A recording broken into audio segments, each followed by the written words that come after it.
The Army doesn't like more than one disaster in a day. Looks bad in the newspapers and upset civilians at their breakfast. I'm Bill Buford. Welcome to WarNotes, a conflict podcast in which we will be taking a journey into history, discussing contemporary events, and even doing some conflict futurism. We'll be examining this violent and calamitous clash and collision between complex adaptive systems armed to the teeth to see who will prevail and see what it tells us about the human condition and why we can't stop. This is Bill, and to quote the great Matthew McConaughey, all right. Welcome to WarNotes, a conflict podcast. This is episode 4, Fixing Fight Club, Intelligence Failure is a Feature and Not a Bug. So some housekeeping before we get into the meat of our conversation today. For those of you who have come to WarNotes and you've hopefully spread the word to friends and colleagues and acquaintances who may be interested in the material that I'm covering here, I have paused my fortnightly production of Chasing Ghost in Irregular Warfare podcast to create this new companion podcast to Chasing Ghost, in which I will expand my historical and contemporaneous investigative portfolio to cover things in conventional warfare and strategic and grand strategic conflict, and maybe even a renewal, renaissance, and reconstitution of what I feel is a needed imprimatur to get the West's house straight when it comes to the conduct of conflict and the wielding of martial arms. So I'd be obliged if you spread the word, if you came to my Substack, and whenever I publish a new episode there, you can find it on my Substack page, in which I have a comments function, which is one of the primary reasons I started my Substack page in the first place, was so that I could have this conversation and hear from my listeners, readers, and interlocutors. So I would really be obliged if you took the time to visit the Substack, and if you wish to get in touch with me, you can email me at cgpodcast@pm.me. That is cgpodcast@pm.me. All of this will be in the show notes. You will find this podcast on your favorite podcast vendor. So with that, let's get started. Now, I try to keep these not like Dan Carlin. As much as I love hardcore history and what he does, I can't do the hours long that he does in his podcasts. For instance, Martyr May does the same thing. Love Daryl's podcast. CJ Kilmer does the same thing with CJ's Dangerous History podcast. I haven't gotten to the point where I'm comfortable with doing an hours-long podcast on a subject. Maybe that'll come in the future. Maybe it'll come sooner than later once I can retire from my day job and maybe pay much more attention to doing both WarNotes, what you're listening to today, and also Chasing Ghost, which is my first love, of course, as all of you know. And by the way, Chasing Ghost has 56 episodes under its belt, so congratulations to me. So I've talked about intelligence before, and in this case, we're talking about both civilian and military intelligence. We will use intelligence as the rubric not of corporate or private intelligence, but in our discussion today, we will confine ourselves to what is done by government intelligence agencies, East and West, in this case, mostly West. As a matter of fact, in this case, mostly America, and its satraps in the Pacific, and also in the EU and NATO.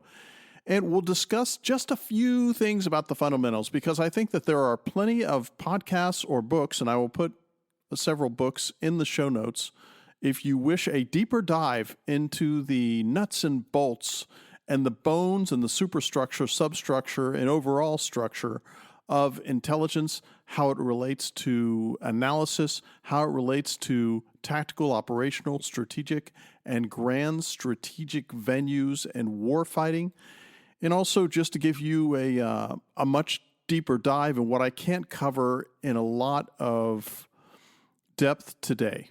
So let's cover the basics first. For those of you who just landed here from Mars, you've never been exposed whatsoever to any media sources, news sources, book sources, or anything about intelligence, maybe you're even new to the English language, and you ask yourself, what the heck is intelligence, and what am I speaking to? Here's what we're talking about, is that we are pattern recognition, critically thinking minds, for the most part, that apprehend the universe and the world around us through the gathering of information, the critical distinction of pattern relationships, whether it's contrast, whether it's comparative, or whatever the case may be. As a matter of fact, critical thinking and intelligence are married at the hip. You can't have one without the other. Can you abuse one without the other? Can the preamble of critical thinking be so misused, warped, and corrupted that whatever intelligence comes from centuries-long identification of fallacious argumentation, deep Socratic reasoning, and deep dives and drilling of premises and, well, what is the conclusion that we've drawn? What supports that conclusion? What are the hand receipts? What are the footnotes? What are the syntopical? I've talked about that before in Mortimer Adler's brilliant book, How to Read a Book. I'll put that in the show notes too. I recommend everybody have that in your library. It's simply where you read at a minimum or consume at a minimum. Maybe you're using Audible or whatever the case may be. 3 to 5 books in this case on the same subject. And by reading those 3 to 5, if you are an active reader, in Adler's words, a level 3 or level 4 reader, and you're really interrogating what you're reading between the lines. Maybe you even take the time, like I've done, to read footnotes. I find footnotes really fascinating, and it tends to buttress the arguments of folks that I'm interrogating when I'm reading, and I'm trying to get what I consider. And if you come away with one phrase from this entire time I'm going to chat with you today, it would be single most accurate picture. Because in the end, that is the end state you seek with all intelligence. But we're going to step back just a moment, and I want you to imagine this. You have landed from Mars, or you're brand new to this. The information space is the total amount of inputs that you have into your brain case when you're thinking about the way the world works. And I'm hoping that you're critically thinking. And remember that critical thinking is thinking about thinking to improve your thinking through better thinking. Brand that into your brain. And what you discover is that there is an ocean of information and data. I mean, we have disciplines today. I'll bet we employ hundreds of thousands of people in the West whose only job is data science, data management, data manipulation, and all the rest of it. Now, I want to put a slight proviso here, and that's this. There's all this talk of misinformation, malinformation, disinformation, what the Russians in their Soviet skin suit used to refer to as maskarovka and desinformatia, which is masking and deception and disinformation. I am here to tell you I have the most simple way to ensure that mal, mis, and disinformation can be dispensed with in the best way possible, ensuring that human liberty prospers, and that is free speech. You can't have hate speech without free speech. You can't have critical thinking without free speech. And you can't dissolve mal, mis, and disinformation without free speech. So that is the be-all and end-all for me. So back to our regularly scheduled program on information. What you discover with information is that we are absolutely inundated with it. I happen to be what is referred to as neurodiverse. I am not a neurotypical human being. I am on the autism spectrum. Man, that must be a surprise to some people. But nonetheless, I'm highly functioning, maybe less highly functioning if you were to talk to my wife. But nonetheless, I find myself gifted with what being on the spectrum, being autistic, or what they used to call having Asperger's does to my ability to apprehend the world. So we've got this very large, vast swath of information.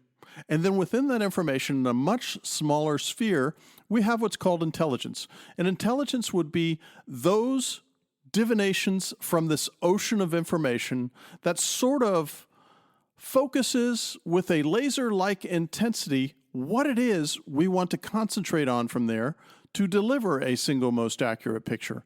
For instance, if I was in military intelligence, I would be looking at the composition and disposition of forces. Composition would be, what do they have? Disposition is, where are they and how fast do they move? Concentrations and all the rest of it.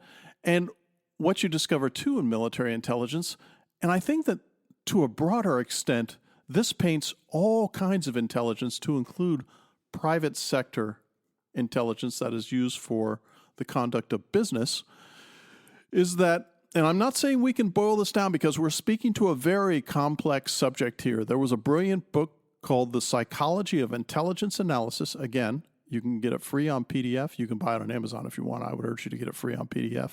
I will also put that in the show notes.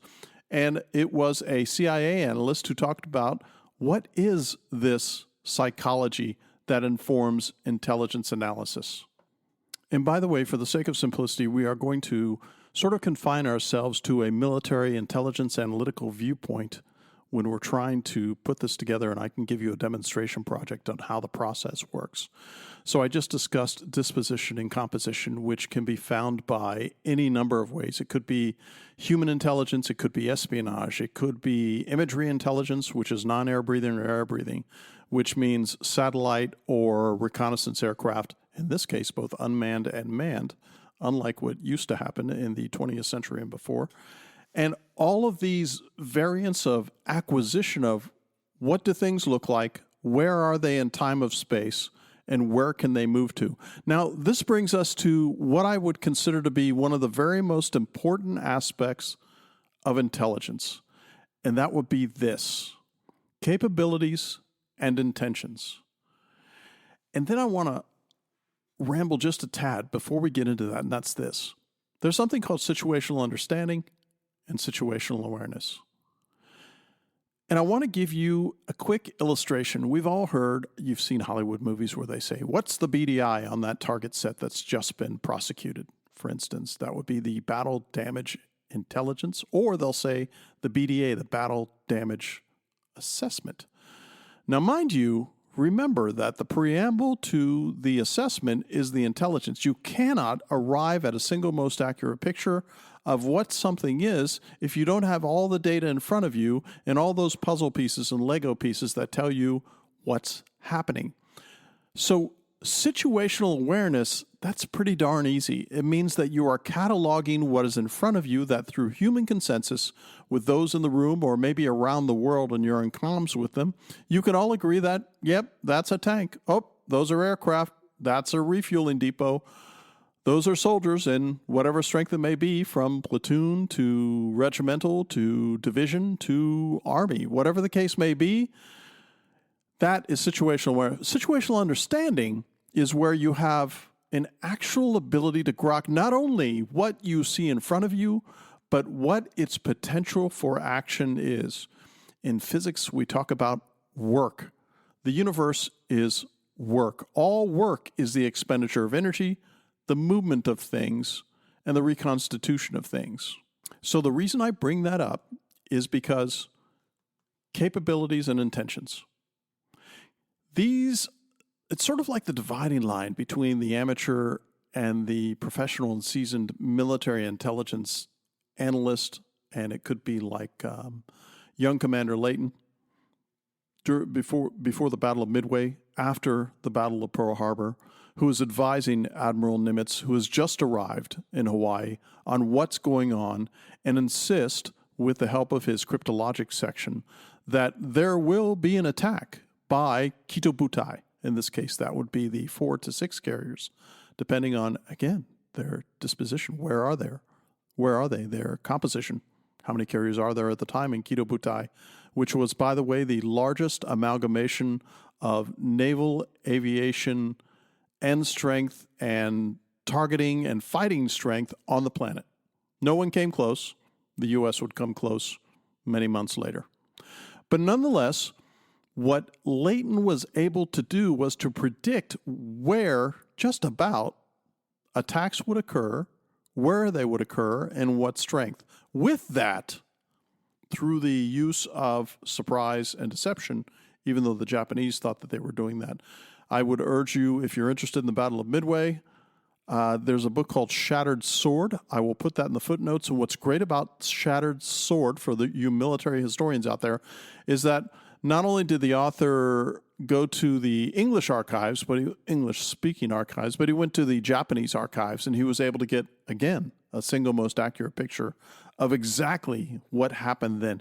Because military intelligence and the use of it, and in a broader extent, intelligence at all, planet-wide, is fraught with problems, mistakes, errors, apprehension difficulties, and of course, the most esoteric and arcane thing of all is you can know the capabilities, but what's the intention of using those things, and how will they be used against you if you decide to go to them head-to-head, in this case, in warfare? You know that I am fond of saying, it's almost a tagline for Chasing Ghosts, that all conflicts are won by the least incompetent forces. I stand by that. I think that universally that tends to be the case. In this case, what I'm after is, how do I get that single most accurate picture? I get that single most accurate picture by querying what the enemy's capability is, and from there I extend, what is the intention for what they're going to do? If you are conversant in the military decision-making process, and again, I'll put that in the show notes too, the commander, whatever level he's at, battalion, regimental, division, corps, army, no matter how many stars or not stars happen to be on his lapel when you're in the room with him and you are assigned as the S2 or military intelligence officer, he wants to know, what's my worst case scenario? What's my best case scenario? What is the enemy going to do? And how can I make sure that I can take advantage, if not neutralize and destroy the enemy, if that happens to be the intent from my higher echelons when I get into this conflict? And what that means is that intelligence analysts, besides being some of the brightest people in the room, also have to have the moral courage to red team, to be contrarians, to be 10th men, to be the folks who stand up and say, this is the worst case scenario, this is the best case scenario, this is the war-winning strategy, or in this case, a battle-winning strategy, possibly. What they're trying to do is offer the commander, or maybe it could be a civilian oversight modality. You might be working in one of the civilian intelligence agencies, and you want to provide them with the means in which they have the decision-making tools to come out on top. That's what it all comes down to. But if you don't have the moral courage to red cell this and to give bad news to a commander and to not become a colon connoisseur and simply try to judge, well, what does he want to hear? Because if you do that, lives will be lost, blood will be spilled, and shields and spears will be shattered. And there is an inherent imperfectibility of this because we're dealing with humans. We're dealing with people who may not be acquainted with their own bias filters, much less the bias filters that they encounter on an everyday basis with friends, family, colleagues, acquaintances, whatever may happen, maybe even the Congress with strangers in the public spaces. What you discover is that if you can identify your bias filter and you know the bias filter of what you're reading, listening to, watching, or whatever the case may be, again, you may be able to arrive at that single most accurate picture, holy grail that I am always after in my intellectual life. And what I discover, for instance, is that I always tell people, don't watch the news. Not only will it make you depressed, not only will you be ill-informed, because to me, for the most part, when it comes to the corporate media, which I refer to the coprophile or coprophagy media, which is dying, thank the gods, don't watch that. That stuff is cooked. It's cooked to manipulate you. There's a reason they call it programming. So if you want to know what the news is, then what I urge you to do is read editorials, read opinion pieces. For instance, I will on occasion go to the Washington Post or the New York Times and see what they're saying, because and the Atlantic, which is the bespoke and very elegant, probably house propaganda organ for the DNC CPUSA in America today. The Atlantic used to be good decades ago, but now it's nothing more than a government supremacist rag. But what I discover is that if I read opinion pieces, and again, I don't agree with what the Atlantic or the New York Times or the Washington Post says for the most part, but I read them so I can get the insight. Since 1998, I have been going to antiwar.com.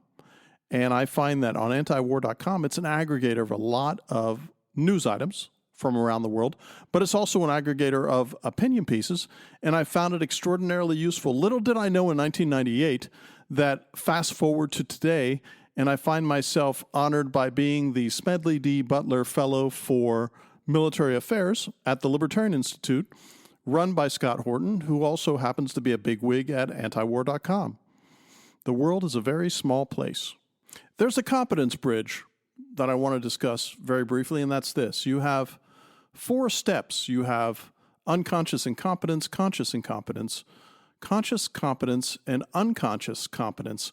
And we're always trying to get right of that midline so that we can become both conscious and unconsciously competent. What you find when I discussed pattern relationships and language and the way it shapes how we view and apprehend the world around us is that language is really important, and language can be important in an unconscious fashion.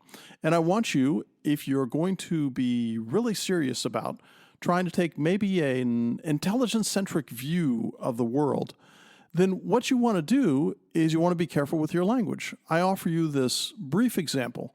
Before 1860, it was given in the United States that most people would say and read, "These United States are," which was an unconscious implication that the federal government was subservient to the states.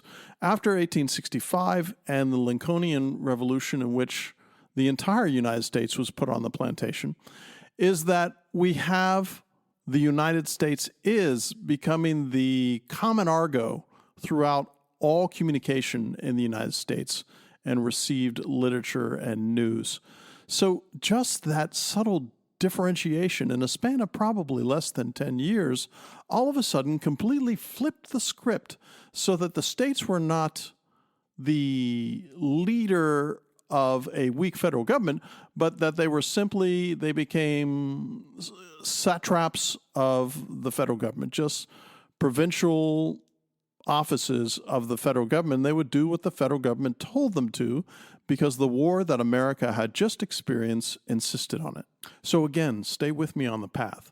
Now, you have this information ocean, massive. You have intelligence, a much smaller circle, mind you, of information that we're focusing on.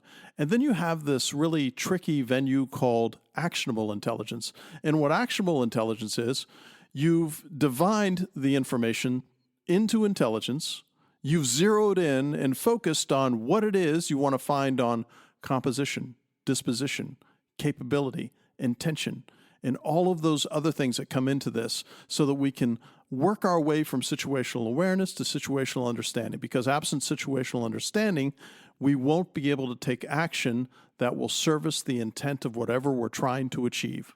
By the way, I was at the conference this week and somebody mentioned, Bill, it's almost like you put 4 hours into a 1 hour lecture. Well, yes, I do. I only have so much time in this mortal coil, so I'm trying to make the best of it. I spoke on anti-fragility and future conflict at an Emerging Techniques forum that was hosted on the East Coast. I really enjoyed doing that. Great to meet the people who were there. Really cutting edge and bleeding edge thinking on what 21st century conflict looks like. Maybe I'll cover that in a future episode, but back to what we were talking about here, we're concentrating on actionable intelligence, which becomes what is that intelligence that we have defined in which we can service it directly or put the parts and pieces and components in place so that over time and maybe on an intermediate or long-term time horizon, we will achieve these things if we start marching in this direction, for instance. I remember Lewis Carroll, and I'm paraphrasing here from Alice in Wonderland, if you don't have an azimuth or a direction you're going, you'll get there eventually. So I've given you a primer on what intelligence is about. And by the way, there are people, myself included, having been in the intelligence community myself, both as a military fellow and civilian, you could spend decades in the trade to perfect the craft. Do I think you can, by the way, I don't think you can perfect the craft. I think you could become, You can achieve a level of mastery because of unconscious competence, vast and deep reading, experiential databases, the intuition engines that form through that unconscious competence that I mentioned, where someone can give you an assessment of what's happening in a certain country, for instance. And then you may scratch your head because it's a very young analyst who's giving you this analysis, and they're dead to rights on the composition. They're dead to rights on where they're going. They're dead to rights on the capabilities, but they are so wrong-headed when it comes to intention, because intention is the sine qua non of seeing who the seasoned intelligence operative or analyst is, who really knows their trade and can tell you with a fair amount of consistency in a fairly, if unremarkable forecast, not prediction, but forecast, what's going to happen and what the percentages are that are related to that. So there you are. I've given you a beggared and incomplete primer on what intelligence is about, both in military and civilian intelligence. Now, presently in the United States, the U.S. intelligence community is composed of 18 organizations, 2 independent agencies, the Office of the Director of National Intelligence and the Central Intelligence Agency, 9 DoD, Department of Defense elements. That would be the Defense Intelligence Agency, the National Security Agency, the National Geospatial Intelligence Agency. Don't say that last acronym in polite company. The National Reconnaissance Office, and intelligence elements of the 5 DoD services, which would be the Army, the Navy, Uncle Sam's Misguided Children, the Air Force, and Space Force. There's 7 elements of other departments of agencies. There's the Department of Energy's Office of Intelligence and Counterintelligence, Department of Homeland Security's Office of Intelligence and Analysis, U.S. Coast Guard Intelligence, DOJ, FBI, and DEA, Department of State's Bureau of Intelligence and Research, and the Department of the Treasury's Office of Intelligence and Analysis, all for the bargain basement price of $100 billion, which is about $76 billion for the National Intelligence Program, and then DoD is $30 billion. But I guarantee you that DoD $30 billion out of an $850 billion budget is far greater than that in what is spent, but sort of fudged. So there's the agencies, and I want to take you on a very quick trip down memory lane to 1947, when the Central Intelligence Agency is birthed from the ashes of the Office of Strategic Services that was used during World War II to run espionage activities, and in concert with Churchill's Ministry of Ungentlemanly Warfare, set both Europe and the Pacific theater ablaze with guerrilla operations, espionage activities, subversion activities, masking and deception activities, misinformation, disinformation, propaganda activities, and all the rest. So we have the CIA in 1947 under some very odious and capable Machiavellian intriguers like the Dulles brothers. And a marriage between the intelligence agencies and the Department of State was quickly instantiated in 47, 48, and 49 and solidified itself for decades afterwards. And there was a fork in the road. Mind you, it was maybe where they bifurcated the intelligence agency, and the powers that be asked them to do 2 things. I want you to provide the world's best and most well-reasoned analytical products for decision makers, so that when decision makers, especially when it comes to foreign policy, are taking their decisions, they're as well informed as possible. And then there's the covert services, the offices of clandestine services, the black operations. The distinction, by the way, between covert and clandestine is black to black, and covert would be where one would be an intelligence asset at an embassy overseas, but you're the agricultural attaché or the parks and recreation attaché, whatever the case may be. But nonetheless, they started the tomfoolery of employing espionage assets, trying to find agents and disloyal people within countries that were targeted to turn on their countries, to manipulate the political destinies of these countries to make them neutral or beneficial to the national security concerns of the U.S. and the West. They would employ color revolutions, which are basically using the political and voting mechanisms within a given state and using both black and vanilla means to influence and steer the directions so that whatever political power was granted to a given party would be beneficial to the U.S. and the West. Of course, a lot of this went awry. Like in 1953, the Iranian authorities are deposed, and in place a puppet for the United States and the West is installed. In the 1950s, there were hundreds, if not thousands, of Eastern European emigres who were trained by the intelligence agencies to become stay-behinds or disruptors or guerrillas in Eastern European Warsaw Pact countries at that time and Russia. And the espionage leakage and the security leakage was so bad in the U.S. and Western intelligence community that quite literally the NKVD or the KGB would be waiting at the landing zone for the parachute drops to grab them and maybe either kill them, jail them, or turn them into double agents and potentially triple agents. I recommend 2 books that will give you all the information, well, most of the information that you need to arrive at a decision on yourself on the efficacy of these operations, starting in 1947 and well into the 21st century. The Ghosts of Langley into the CIA's Heart of Darkness by John Prados, and then Legacy of Ashes by Michael Weiner.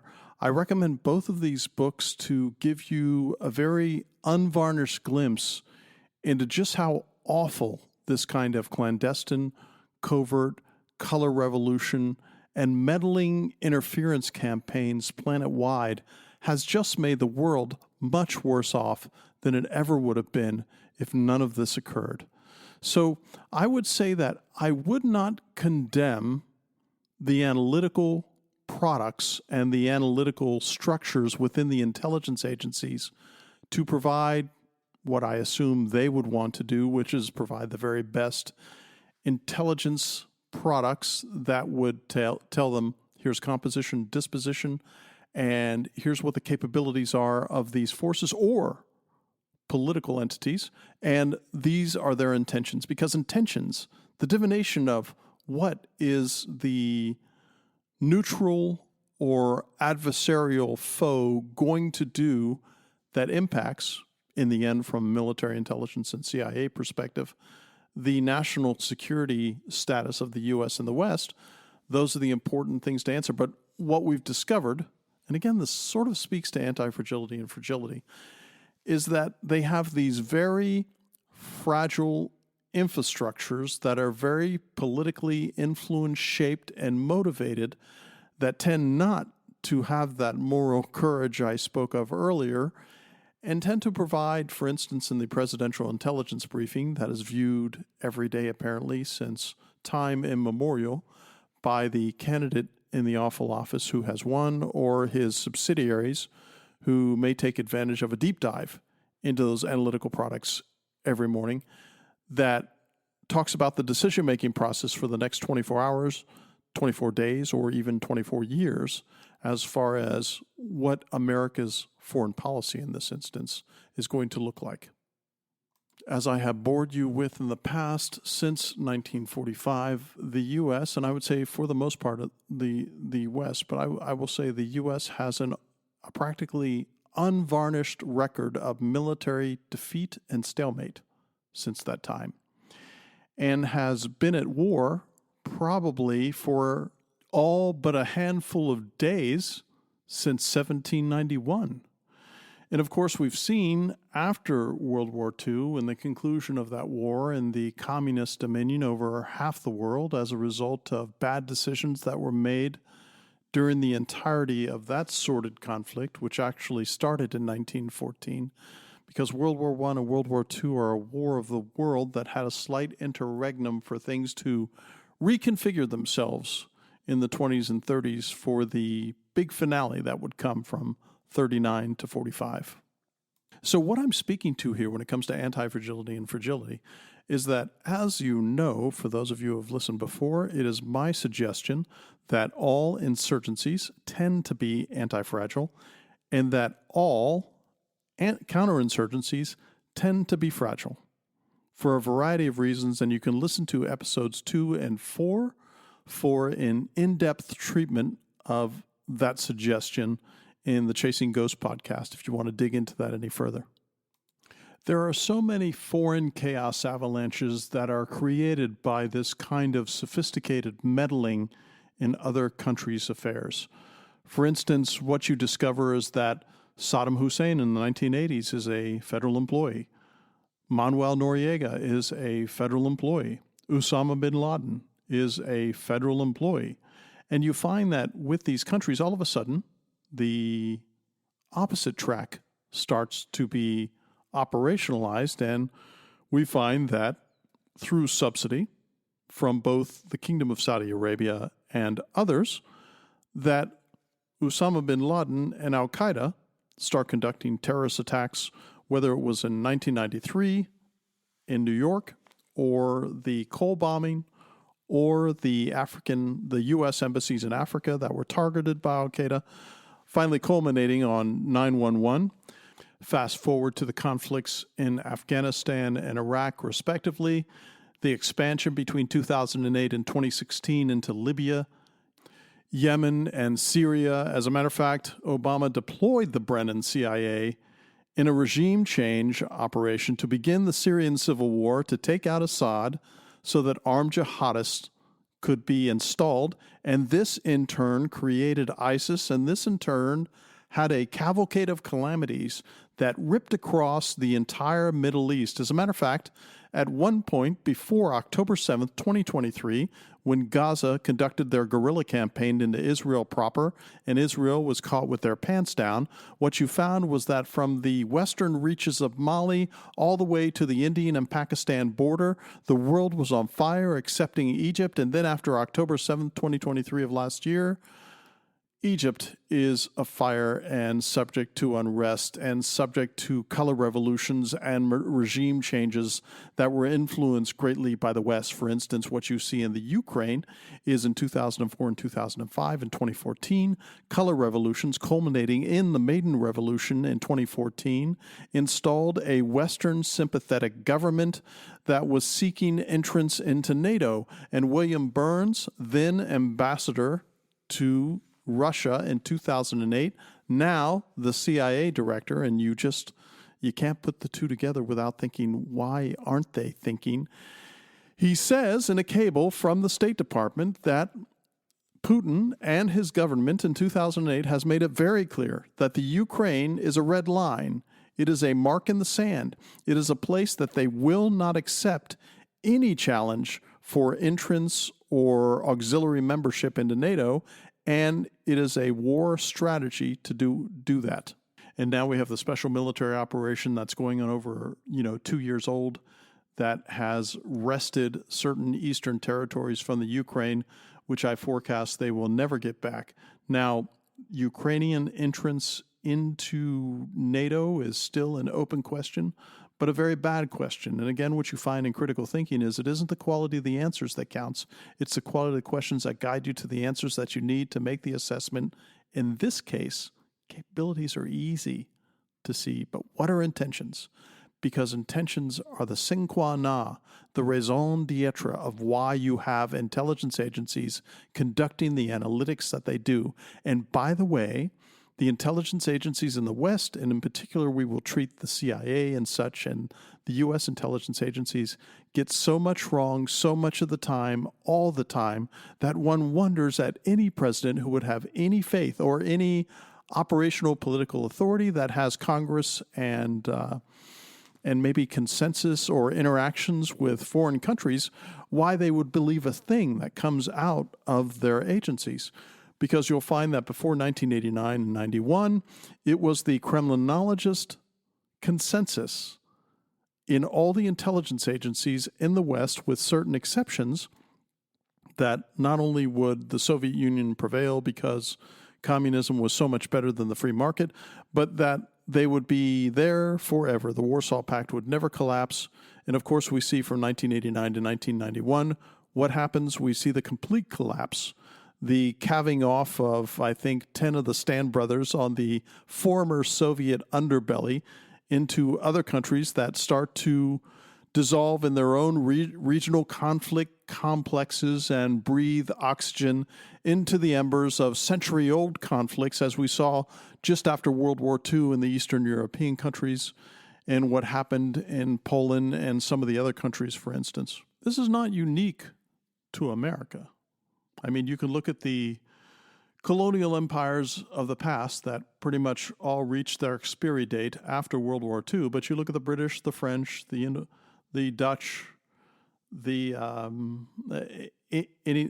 Portuguese, any number of these, whether they're in Africa or Indochina or other parts of the world, they would always use their political and shaping influences and their intelligence organizations to topple or point in a direction the behavior and intentions of those client countries so that they would be more conducive to what the mother country, in this case, for instance, the British Empire, desired. And in an unpaid plug to Scott Horton, whose book Provoked just got released, which is a very well-documented and footnoted tome on why the Russian conflict in the Ukraine occurred and how the West was culpable in making all of this happen, in addition to the other canon that he has done, like Fool's Errand about the war in Afghanistan and such. What you discover is that there is so much chicanery and misbehavior and mischief and mayhem that the intelligence agencies have committed on the planet to make a far less stable and less peaceful place that it would have been without that meddling, in my estimation. So that is the preamble. That's sort of like setting the stage for what can we do to fix and reconstitute and maybe get rid of entire swaths of this intelligence community that has so ensnared the U.S. and the West and made liberty and freedom to be in the hazard for the most part as a result of what's been done overseas. Because there must be a law to this effect, but I've often said in the past that whatever an empire, and don't spare your feelings, the United States has been an empire since 1893. Whatever empires do abroad, they always bring it home. The UK and the British are a primary example of that.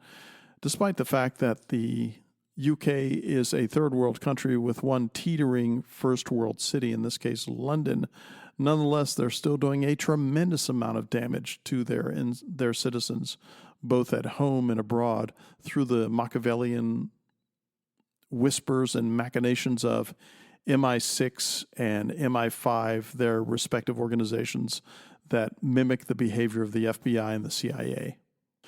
And mind you, I'm not proposing a fix. I'm proposing some solution sets that may make things more palatable for our relationships with the world and may stymie, if not completely neutralize, these efforts and meddling campaigns overseas that always seem to return to America as a grenade with the pin removed and put in our pants. It simply doesn't end well. Forever war isn't good for anybody but the state. Here are my modest propositions to right the state.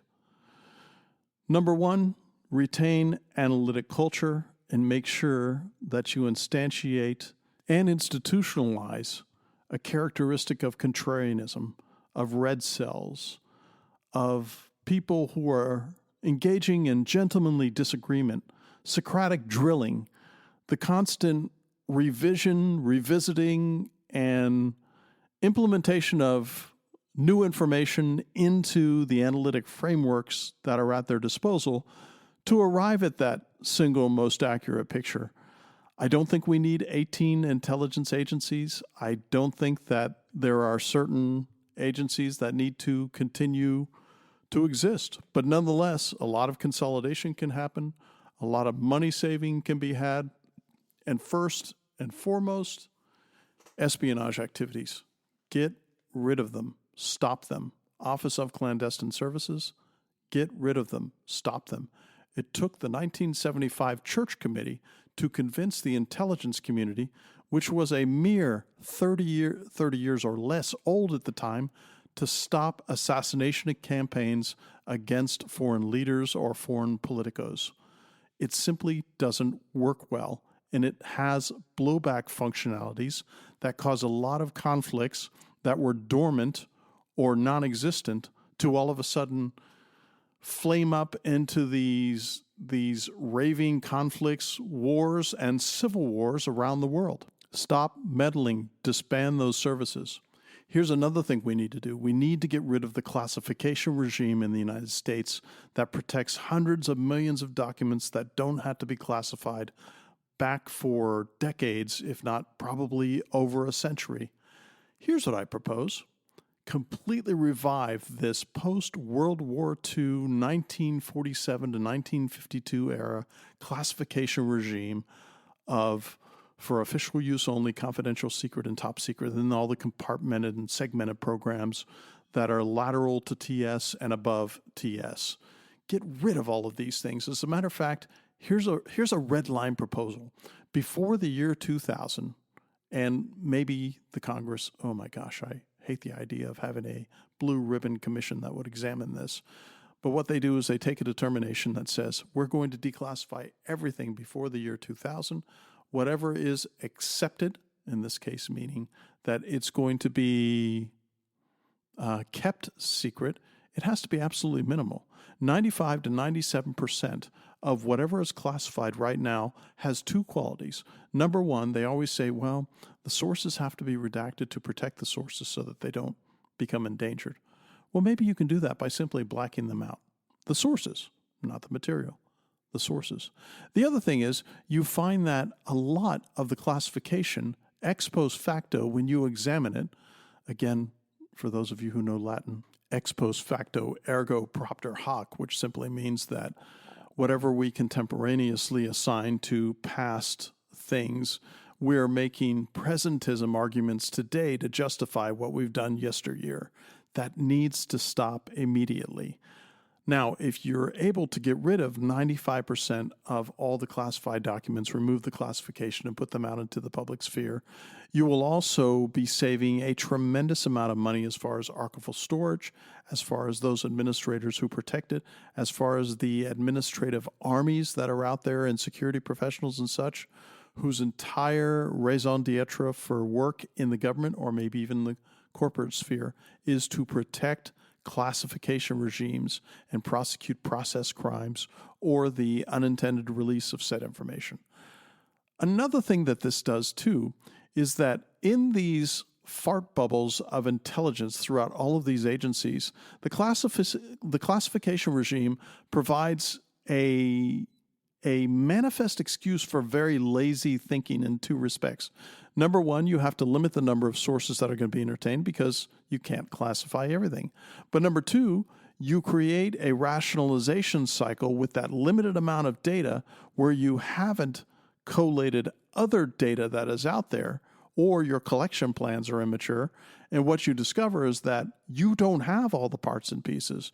You don't have all the data components that allow you to arrive at that analytical structure that delivers that single most accurate picture.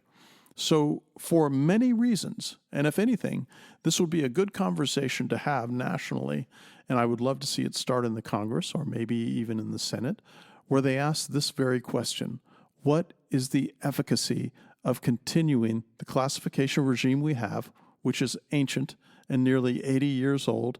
Why can't it be revised to the 21st century? Why can't sources be redacted, but the information itself be released? And I'll tell you one reason that acts as a tremendous disincentive for them not declassifying a lot of this and why it is classified for so long is because it hides mischief. It hides mistakes. It hides bad decision-making, it hides political misbehavior, and it hides all of those things that make the government as bad as it is. I think one can make military and civilian intelligence great again. One thing you find with the Reichswehr and the Wehrmacht, well, actually from 1805 to 1945, with the Prussian Renaissance and the German way of war, was that at every staff position, but for the most part at Army and the OKH in the case of World War II, which was where the general staff was, that was closest to the political leadership, they had military historians on staff.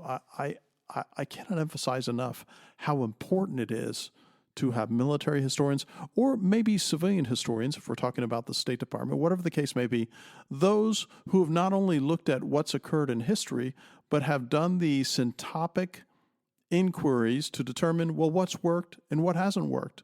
One of the great things about spending almost a quarter century in uniform was I was in one of those rare professions where you had mountains of books that one could read, memoirs or autobiographies, even though I think all autobiographies are fiction, battle analyses, war analyses, all of these things.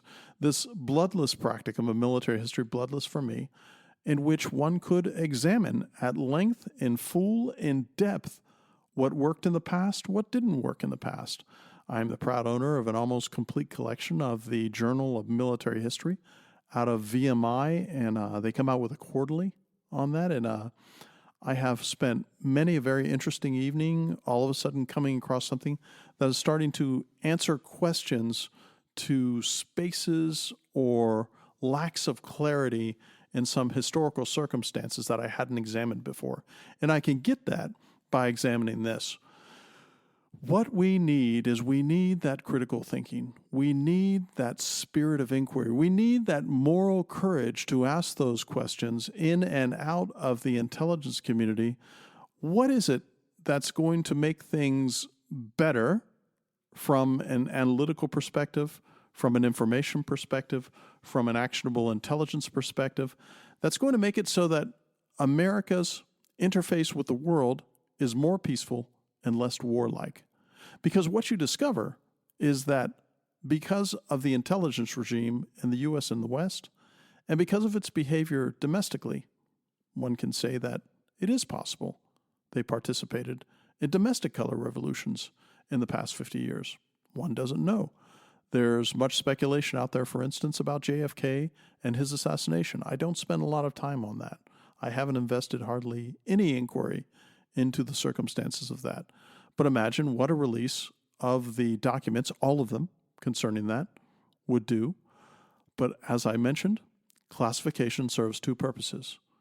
It serves the purpose of hiding government mischief, but it also serves the purpose of ensuring that people have power that other people don't, because they can withhold information that would make their decision-making process more leveled out. But because they're the only ones who have the information, it gives them an edge in the DC machinations of palace whispers and Machiavellian intrigue.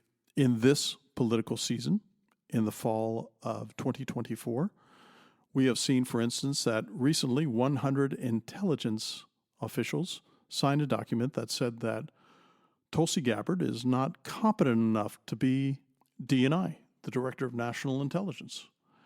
So if she's not, show your footnotes, show your hand receipts. As a matter of fact, I've seen some senators saying that, well, she's a Russian asset. Well, actually, she's a serving U.S. Army Reserve lieutenant colonel. If she is a Russian asset, then prefer charges, court-martial her. Let's bring all of this into the light, because they've been hiding in the dark for so long that humans are built on incentives. And if they know there's not a butcher's bill to be paid by them, but to be paid by others, and that anything that they happen to do wrong will remain in darkness, and they won't be held accountable for what happens, that makes for horrible outcomes historically. So in the end, my recommendation is they need to reduce the intelligence agencies to fewer than the 18 that we have. They need to absolutely burn the intelligence classification regime to the ground and start something anew that makes more sense for a free nation. We need to cut the fat. We need to instill much more intellectual rigor. And we need to find methodologies by which political capture of surveillance organizations, which is essentially what ICs become, unfortunately, both domestically and in foreign policy and in foreign affairs by extension. They become surveillance mechanisms, and married to a classification regime, all that does is spell mischief for polities that wish to remain legitimate and free. And finally, you may be curious, but look at the title that I have for this. I said, intelligence failure is a feature and not a bug. It's a feature and not a bug because of all of these things that I've just described, because they incentivize failure. They incentivize mischief. They incentivize political chicanery. And they incentivize behavior that condemns freedom and liberty to the dustbin of history. So with that, I'd like to thank you for listening. If you wish to comment on this, go to my Substack. I hope that you found a podcast provider, of course, that has let you listen to my bloviations. I would urge you to leave a review if possible. If you wish to get in touch with me, you can get in touch with me at cgpodcast@pm.me. That is cgpodcast@pm.me. For this WarNotes podcast series, Fixing Fight Club, I'm trying to get all of these episodes that I like to get out weekly instead of my usual fortnightly cadence on chasing ghosts, because I feel as if I'm in a run against time, because with a new political temper on the horizon, I want to make sure that I get everything committed to my podcast on what my recipe is to fix what's wrong in these particular things that I worry about when it comes to conflict at home and conflict abroad. Thanks for listening. This is Bill, out.